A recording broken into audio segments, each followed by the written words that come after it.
Assalamualaikum warahmatullahi wabarakatuh. Waalaikumsalam warahmatullahi wabarakatuh. Selamat pagi kawan pajak. Pagi. Kali ini bersama saya Ade Ana, penyuluh KPP Pratama Jakarta Pulau Gadung. Kita berjumpa kembali dalam podcast Ngopi Pahit, ngobrol pintar seputar pajak dan informasi terkini yang sedang hits.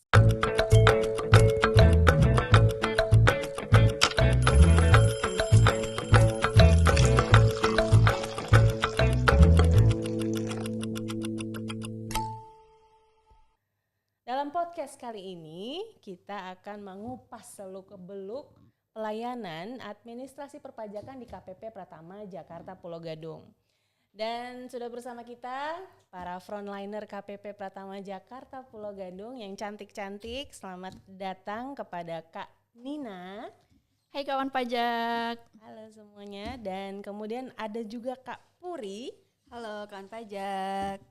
Kak Nina dan Kak Puri pada hari ini akan membagikan informasi yang sangat penting terkait NPWP, nomor pokok wajib pajak, dan juga PKP ya Kak ya? Iya betul sekali Kak Ade. Pengusaha kena pajak PPN. Dan tentunya di luar itu juga ada hal-hal penting lainnya, masih berkaitan dengan NPWP dan PKP. Jadi stay tune semua kawan pajak semua supaya lebih memahaminya lagi. Mari kita mulai saja perbincangan kita di podcast Ngopi Pahit kali ini. Sudah siap semua ya kawan pajak ya? Podcast Pulau Gadung on air. Kak Nina dulu nih. Gimana nih Kak Ade? Kita kan tahu bersama bahwa NPWP ini adalah produknya Direktorat Jenderal Pajak ya. Nah, Kak Nina sebenarnya apa sih yang mendasari seseorang itu sudah wajib untuk punya NPWP? Oke. Oke. Nah ini kawan pajak pasti sudah familiar ya dengan NPWP, nomor pokok wajib pajak. Nah masyarakat itu tidak langsung serta-merta menjadi wajib pajak nih Kak Ade. Ada syarat-syarat tertentu yang harus dipenuhi. Ada 2 syarat, yang pertama itu adalah syarat subjektif dan yang kedua adalah syarat objektif. Oke, untuk syarat subjektifnya itu ada 3, yaitu untuk orang pribadi yang tinggal di Indonesia lebih dari 183 hari dalam kurun waktu 12 bulan, serta orang pribadi yang dalam 1 tahun pajak itu tinggal atau berada di Indonesia dan mempunyai niat untuk menetap di Indonesia. Selanjutnya yang kedua ada badan usaha yang memang kedudukannya berada di Indonesia. Dan yang ketiga adalah warisan yang belum terbagi sebagai suatu kesatuan menggantikan yang berhak. Itu tadi untuk syarat subjektif. Selanjutnya untuk syarat objektifnya yaitu penghasilan itu sendiri Kak Ade. Jadi memang ada kriteria ya Kak Nina bahwa seseorang itu menjadi wajib punya NPWP dengan alasan atau syarat-syarat seperti yang disebutkan tadi. Betul Sehingga, sekali. Kalau misalnya kemudian mereka bertanya-tanya di luar daripada syarat tersebut, sebenarnya ada nggak sih fungsi-fungsi lain dari seseorang pada saat mereka sudah punya NPWP?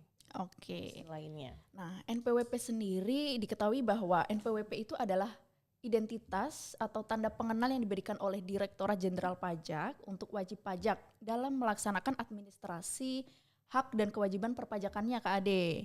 Nah, selain itu untuk kegiatan administrasi perpajakan, NPWP itu juga dibutuhkan untuk mendapatkan layanan publik non-perpajakan. Misalnya itu untuk pengurusan kredit di perbankan, selanjutnya untuk mengurus perizinan SIUP, nah itu juga membutuhkan NPWP Kak Ade. Jadi betapa pentingnya ya sebenarnya ada hal-hal di luar dari kewajiban seseorang ber-NPWP, ada juga kepentingan-kepentingan lain yang bisa jadi beririsan dengan instansi lain ya Kak ya. Betul. Terkait punya NPWP itu sendiri. Terlebih lagi jika kawan pajak sudah memasuki dunia kerja. Yes. Bahkan anak yang baru magang pun biasanya dimintai NPWP oleh pemberi kerjanya Kak Ade.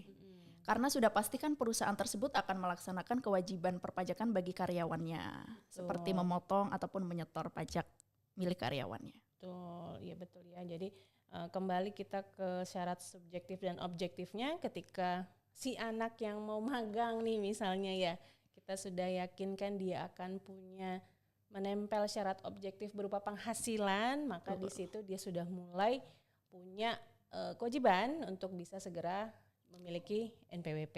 Ya, betul sekali. Baik. Nah pasti nih ada di benaknya kawan pajak semua nih, Kak, gimana sih cara dapetin NPWP itu sebenarnya itu gimana? Apakah sekedar akses di internet aja atau harus datang kemana? Boleh kita share di sini ya. Semua boleh pasang telinga nih, info yang sangat penting untuk pendaftaran NPWP. Nah, kawan pajak, sekarang ini karena sudah serba digital, jadi Direktorat Jenderal Pajak pun juga sudah semakin maju ya. Nah, untuk pendaftaran NPWP sendiri, kawan pajak tinggal menggunakan handphone kawan pajak untuk mengakses situs irek.pajak.go.id untuk pendaftaran NPWP.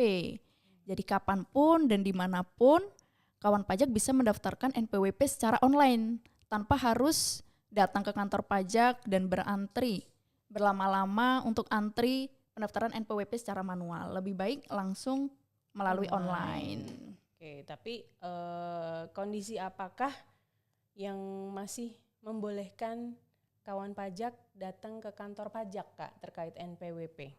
Boleh nggak sih sebenarnya mereka, aduh gaptek nih, nggak bisa nih, masih pengen dibantuin, boleh nggak datang ke kantor pajak dan dibantuin? Sebenarnya kalau untuk pendaftaran NPWP memang diarahkan untuk online, Kak. Kecuali memang ada kendala-kendala seperti pada kendala sistem atau aplikasinya tersebut sedang mengalami gangguan. Sedangkan kawan pajak segera membutuhkan NPWP tersebut. Maka kawan pajak bisa mendatangi KPP yang membawahi tempat tinggal kawan pajak semua. Ya, oke. Berarti kalaupun ada WP atau calon WP datang ke KPP itu karena kendala sistem ya, Kak ya. Betul. Kalau digarisbawahi hanya karena ada kendala di sistem, maka silahkan konsultasikan dan kita akan mencoba mencarikan solusi di kantor pajak Pratama tempat wajib pajak akan terdaftar sesuai wilayahnya ya, Kak. Betul. Ya. Oke, sesuai wilayahnya. Nanti pada saat sudah terdaftar pasti kawan pajak segera memiliki yang namanya nomor pokok wajib pajak. Kalau secara online langsung muncul nih, Kak, berarti? Iya, betul. Jadi ketika kawan pajak sudah berhasil mengisi data, kirim permohonan, maka otomatis NPWP kawan pajak akan langsung tergenerate oleh sistem. Kawan pajak akan langsung memiliki NPWP. Semudah itu kawan pajak untuk punya NPWP. Tinggal prasyarat nanti ya, kita bicara prasyarat. Tapi saya jadi pengen bertanya ke Kak Puri. Boleh banget Kak Ade, gimana Kak Ade? Kalau kita sudah bicara NPWP, kemudian wajib pajak yang akan terkait dengan kewajiban PPN, artinya mereka harus dikukuhkan dulu sebagai pengusaha kena pajak, boleh nggak serta-merta nih baru punya NPWP terus pengen jadi PKP bisa nggak sih, Kak? Bisa aja sih Kak Ade. Jadi kalau semisal memang dia membutuhkan istilahnya faktur pajak, dia boleh memilih untuk dikukuhkan sebagai PKP walaupun dia baru terdaftar nih, jadi nggak harus menunggu omsetnya 4,8 miliar dulu Kak Ade. Jadi kalau memang perusahaan itu akan melakukan penyerahan barang kena pajak atau jasa kena pajak, dia boleh dikukuhkan sebagai PKP gitu. Boleh langsung ya? Iya, boleh langsung Kak Ade. Karena kan berarti tempat dia terdaftar sekaligus itu juga KPP di tempat dia mengajukan PKP-nya. Iya, betul. Dan kalau untuk syarat, Kak, kalau PKP kita pakai syaratnya apa aja ya? Jadi untuk PKP sendiri syaratnya kebetulan lebih agak sedikit rumit ya. Nanti kita sambil bahas juga yang syarat NPWP lagi habis ini ya. Oke, boleh Kak Ade. Jadi untuk syarat PKP sendiri, jadi wajib pajak itu untuk badan, ini untuk badan ya Kak ya? Jadi untuk badan bisa melampirkan fotokopi NPWP-nya, kemudian surat keterangan terdaftarnya, lalu jangan lupa tadi mengisi formulir pengukuhan PKP-nya dulu ya. Kemudian dilampirkan juga fotokopi KTP dan NPWP seluruh pengurus yang ada di akte badannya. Seluruhnya ya, Kak? Iya, seluruhnya. Jadi kalau semisal di situ ada 4 pengurus ya 4 pengurusnya nih yang dilampirkan Kak gitu. Sama melampirkan NIB-nya Kak, jangan lupa NIB badannya.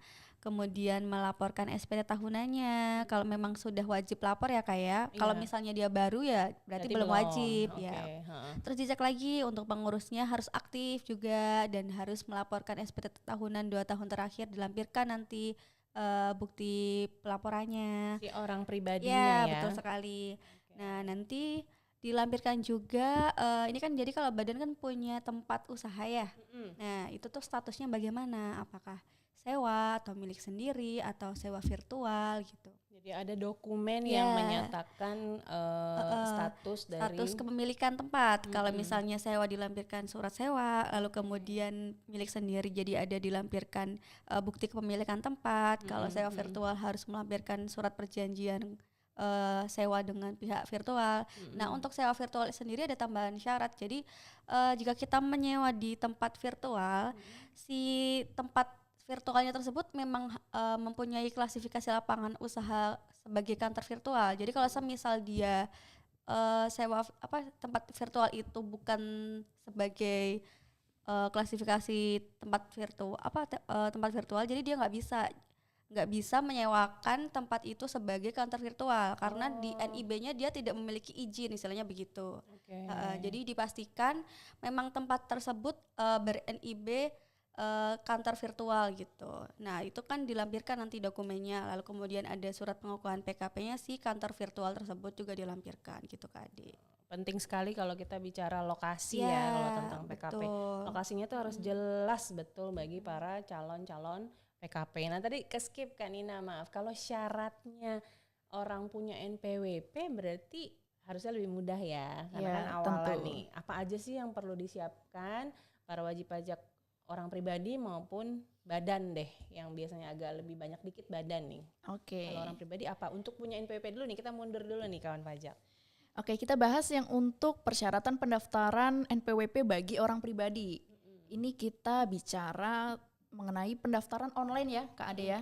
Nah, untuk syaratnya mudah sekali. Kawan pajak tinggal menyiapkan email aktif, KTP, dan kartu keluarga. Itu aja Kak Ade. Kalau untuk badan, untuk pendaftaran NPWP wajib pajak badan, itu memang agak sedikit banyak, tapi pasti dapat dipenuhi. Oke, yang pertama itu ada dokumen identitas seluruh pengurus, yaitu KTP atau paspor bagi WNA, warga negara asing. Terus yang kedua itu ada dokumen NPWP seluruh pengurus.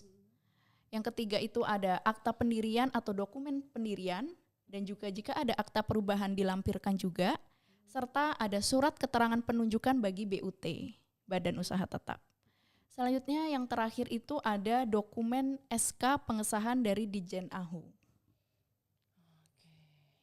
Udah mulai ada gambarannya nih kawan pajak. Kalau kita kaitannya ke pendaftaran berarti kan syarat utama yang dipersiapkan, saya fokus ke badan dulu ya. Kalau OP orang pribadi gampang lah ya, KK, KTP. Kalau badan berarti kita bisa lihat kepentingan utamanya tuh di surat atau dokumen akta eksistensinya, pendiriannya ya. Nanti Betul. ketika kita mau masuk kemudian ke skala PKP, tolong dipentingkan masalah dokumen lokasinya gitu ya Kak Uri ya. Betul Penting sekali, sekali soalnya untuk- nanti kita juga ada visit ketika setelah dikukuhkan sebagai PKP, jadi nanti akan ada aktivasi akun PKP.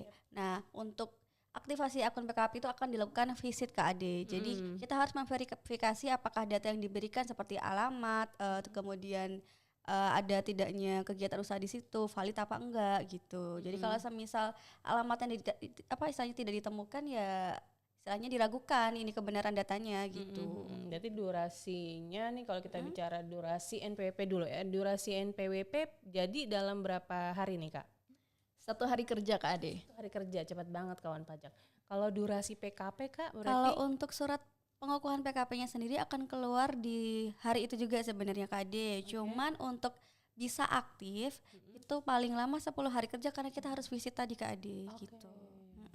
Jadi kira-kira Ya amannya kurang lebih 10 hari kerja lah ya Kak hari Ade. kerja Iya. atau 2 minggu ya. Iya paling lama ya. 2 minggu. Jadi tidak bisa langsung kalau kita PKP itu harus ada plan dulu sebelum wajib pajak atau calon PKP mau menerbitkan faktur, pengukuhan tuh butuh waktu kurang lebih 2 mingguan karena setelah pengajuan petugas atau Ibu Puri dan rekan-rekan akan harus melakukan verifikasi lapangan dan hal-hal lainnya seperti aktivasi dan sebagainya. Betul itu Kak Ade.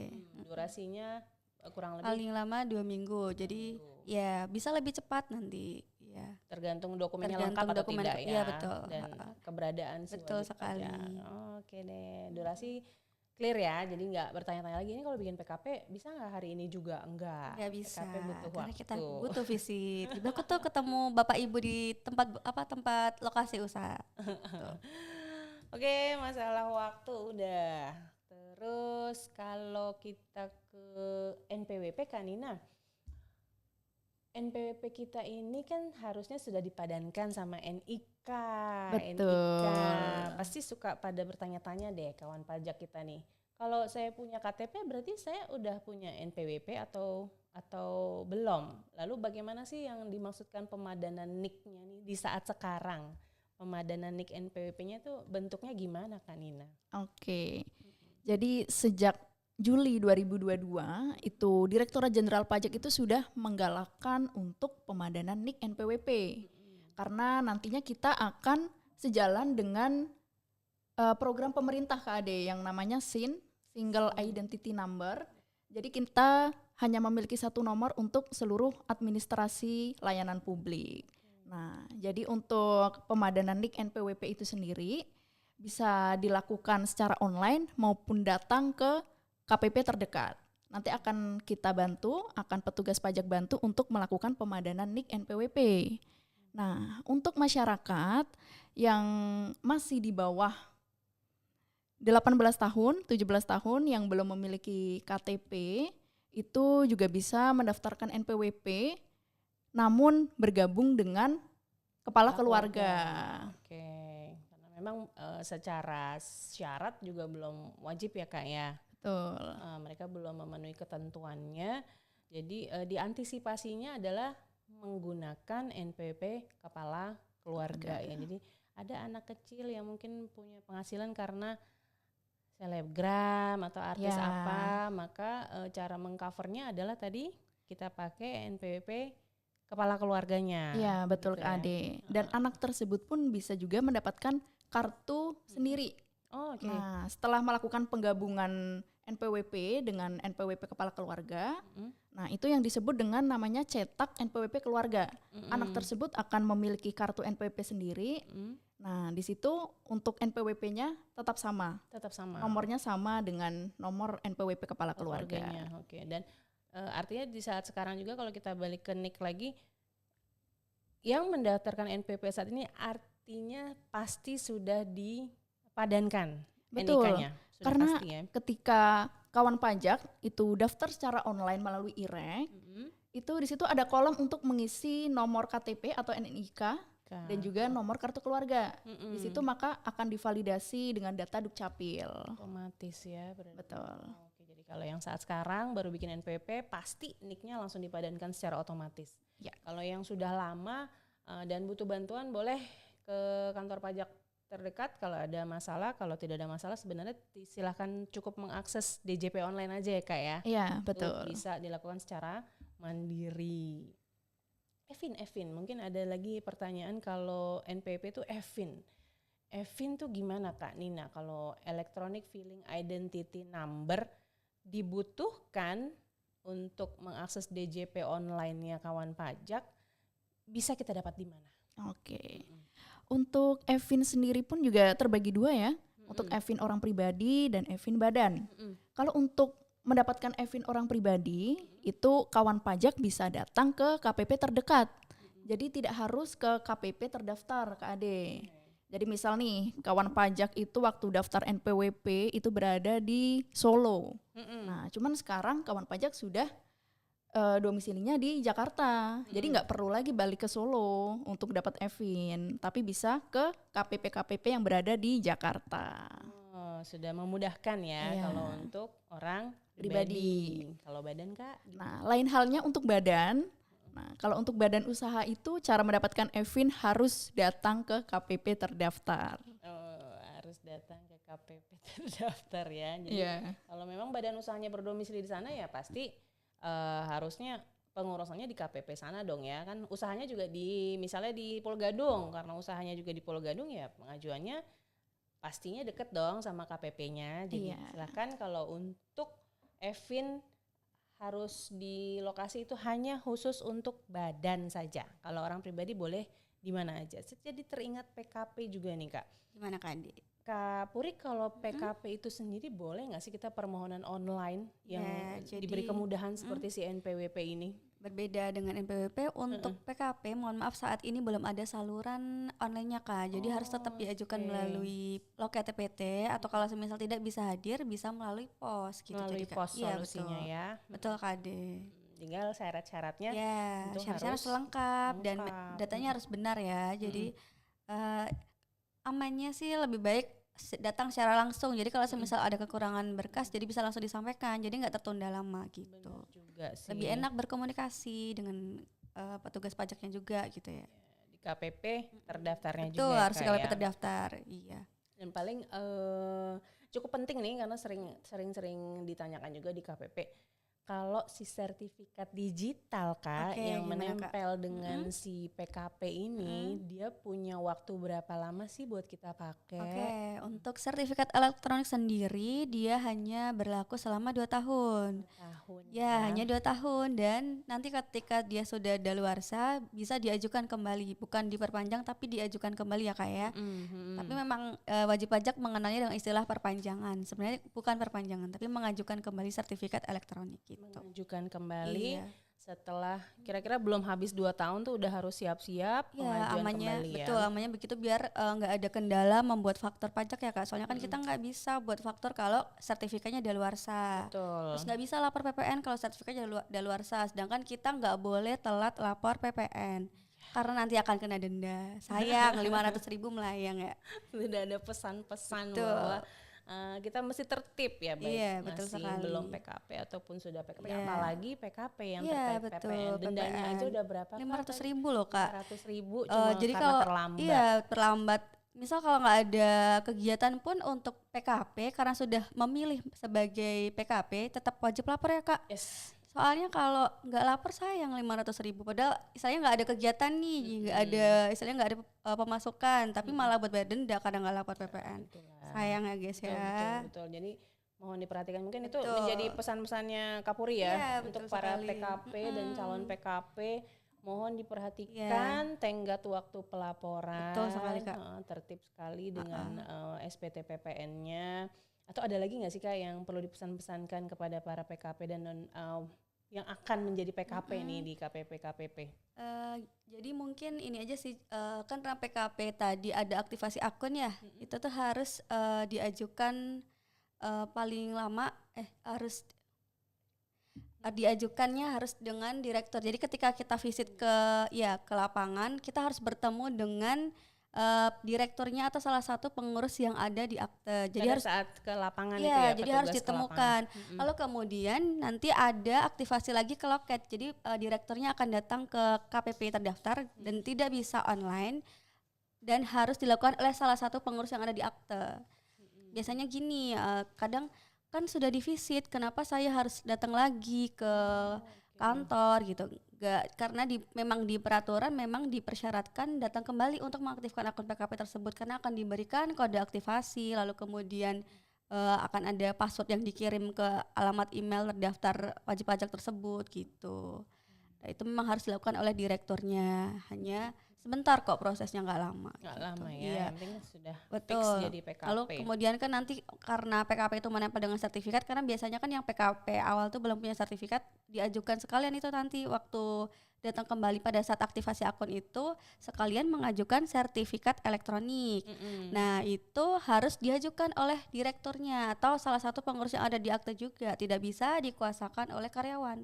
Soalnya pertanyaan paling sering tuh, boleh nggak Kak dikuasakan dengan karyawan, soalnya direkturnya sedang keluar kota atau gimana? Nggak boleh karena ada paspres yang sifatnya rahasia, takut disalahgunakan gitu. Jadi harus salah satu pengurus yang ada di akte yang memang bertanggung jawab atas badan tersebut gitu Kak Ade. Memang fokus sekali ya sampai betul. benar-benar jadi PKP-nya, jadi kode-kode dan sertifikat elektroniknya harus ada turut campur tangan direktur di sini ya untuk ikut datang ke lokasi KPP dan sebagainya karena terkait dengan kerahasiaan data-data. Jadi harus memang meluangkan waktu, di samping prosedurnya juga lebih panjang dibanding NPWP, meluangkan waktu juga untuk proses yang memang harus hanya bisa dilakukan di KPP gitu. Dan kalau rentetannya dari itu sebenarnya nanti hubungannya sama penyuluh nih. Iya betul. Setelah selesai aktivasi akun nanti kemudian bisa bertemu dengan Ibu Ade untuk instalasi ya. e-faktur. Iya. Jadi harus done dulu urusan di betul. PKP baru kita bisa terbitkan ke tahap faktur. selanjutnya. Betul sekali. Dari NPWP Kanina ada nggak sih hal-hal penting yang tadi kita belum sempat bahas yang kawan pajak juga pasti harus tahu nih, harus ingat baik-baik? Oke, ada nih Kak Ade. Apa tuh? Ini penting banget ya kawan pajak. Ini mengenai pendaftaran NPWP untuk badan. Nah, jadi kan tadi saya sebutkan syaratnya itu adalah dokumen identitas seluruh pengurus, yaitu tadi ada KTP, ada paspor, dan satu lagi yaitu NPWP. Nah, mohon dipastikan seluruh anggota pengurus atau pejabat instansi pemerintah itu NPWP-nya berstatus aktif. Nah, karena kalau NPWP tidak berstatus aktif, maka tidak bisa dicantumkan dalam sistem KAD. Maka sistem udah otomatis akan langsung menolak. Seperti itu. Jadi pastikan dulu semuanya si orang-orang pribadi yang terkait badan ini aktif dulu ya. Kalau mau non efektif ya mau nggak mau diaktifin dulu ya Kak ya. Betul. Dengan cara biasanya pelaporan SPT tahunan. Jadi, karena bagaimana mau melaksanakan kewajiban NPWP badan jika NPWP orang pribadi itu belum dibereskan terlebih dahulu. Betul, setuju banget. Dan artinya dari informasi hari ini kawan pajak perlu pahami juga, jangan kemudian menganggap prosedurnya ribet, susah, panjang. Enggak. Jadi kenapa kadang-kadang jadi agak panjang sedikit, kayak tadi misalnya mesti membereskan, mengaktifkan yang orang pribadi ya, karena memang ketentuannya demikian. Jadi sebelum kita bisa dapat NPWP badannya, ternyata rentetan yang di belakangnya itu adalah orang pribadinya harus aktif semua dulu. Jadi bukan panjang karena dibuat-buat, tapi memang ketentuannya demikian. Seperti itu ya. Masih ada lagi nggak nih tambahan dari Kak Puri atau Kanina yang penting biasanya jadi masalah di loket TPT atau tempat pelayanan terpadu KPP Pertama Pulau Gadung, ada nggak yang kira-kira ini yang harus inget ya? Ada satu lagi Kak Ade. Ada lagi Kanina, silakan. Kalau tadi kan untuk aktivasi akun PKP itu direktur atau salah satu pengurus wajib hadir ya? Iya. Oh iya. Nah ini di pendaftaran NPWP pun begitu Kak Ade. Oh harus? Ya, jadi bagi pendaftar, terus untuk pejabat instansi pemerintah ataupun pengurus badan, untuk pendaftaran NPWP secara manual itu wajib datang langsung ke KPP. Jadi tidak bisa dikuasakan atau tidak bisa diwakilkan. Ya, khusus untuk yang tadi itu ya Kak ya. Jadi instansi pemerintah, badan usaha, orang pribadinya itu sendiri, kalau dia harus datang ke KPP, maka haruslah yang bersangkutan. Betul. Tidak bisa dikuasakan. Karena biar bagaimana NPWP adalah dasar ya. Betul. Dasar dari kita mulai punya kewajiban administrasi perpajakan loh. Jadi bukan hal yang sepele, justru menjadi awalan dari rentetan kepentingan kita terkait perpajakan ke depannya. Jadi mohon diperhatikan, mohon dicermati baik-baik bahwa syaratnya cukup mudah, caranya juga gampang, sehingga teman-teman cukup tinggal mengikuti dan mengisi sesuai data yang sebenarnya begitu ya. Ada lagi nggak nih Kak? Ada lagi nggak tambahan lain? Atau kalau sudah kita berarti sudah sampai nih di penghujung acara nih kawan pajak. Kalau dari saya intinya paling penting kalau sudah dikukuhkan sebagai PKP adalah wajib lapor Kak. Soalnya kalau semisal memang tidak lapor secara lapor PPN 3 bulan berturut-turut atau misalnya dalam waktu 6 bulan sampai 12 bulan tidak lapor PPN, itu bisa dinonaktifkan sementara PKP-nya gitu. Bener banget tuh. Jadi ya memang kalau sudah istilahnya berkomitmen dikukuhkan sebagai PKP, memang harus yang paling diingat adalah jangan lupa lapor PPN gitu. Akan ada imbas nanti sekali. lagi ya. Jadi menjadi PKP bukan sekedar jadi PKP, ternyata masih punya resiko di suspend atau dicabut gitu ya. Jadi jangan kaget, loh kok nggak bisa dipakai nih akun PKP saya. Ternyata wajib pajak atau kawan pajak ada yang tidak tertib dalam pemenuhan kewajiban perpajakan PPN-nya. Jadi sudah diingetin berapa kali tuh sama Kak Puri. Sangat penting soalnya Kak Ade. Jadi saya juga enak banget ya nanti kalau ada kawan pajak mau tanya-tanya tentang PKP NPP, lihat lagi video ini, lihat lagi video podcast ini, itu akan sudah sangat cukup mengedukasi untuk mengingatkan kembali kawan pajak terkait kewajiban NPP dan PKP gitu ya. Dan akhirnya kita sampai juga di penghujung acara pemberian informasi kita melalui podcast terkait NPWP dan PKP itu krusial sekali untuk pelayanan kita di KPP ya. Makanya kita bikin informasi seperti ini supaya bermanfaat, supaya sangat bisa bermanfaat bagi para kawan pajak semua. Di luar dari podcast ini kita juga masih punya medsos lain ya, Kanina, Kak Puri ya, diantaranya Instagram di @pajak Pulau Gadung, kemudian di X di PJK Pulau Gadung, ada juga Facebook di KPP Pratama Jakarta Pulau Gadung. Jadi info-info terbaru dari KPP Pratama Jakarta Pulau Gadung ataupun secara garis besar perpajakan bisa kawan pajak dapatkan di akun-akun itu. Silakan dipantau info-info undangan-undangan atau berita-berita perpajakan kantor kita juga ada ya Kak ya di Instagram ya. Iya, ada Kak Ade. Jadi silakan follow, dan juga untuk channel YouTube ini silakan di like, comment, and subscribe juga ya. Iya. Tentunya di kesempatan mendatang kita akan membahas topik-topik lain yang tidak kalah penting, yang pasti mengedukasi dan bermanfaat bagi kawan pajak semua. Terima kasih kami ucapkan sebanyaknya kepada Kak Puri dan Kak Nina sebagai narasumber hari ini.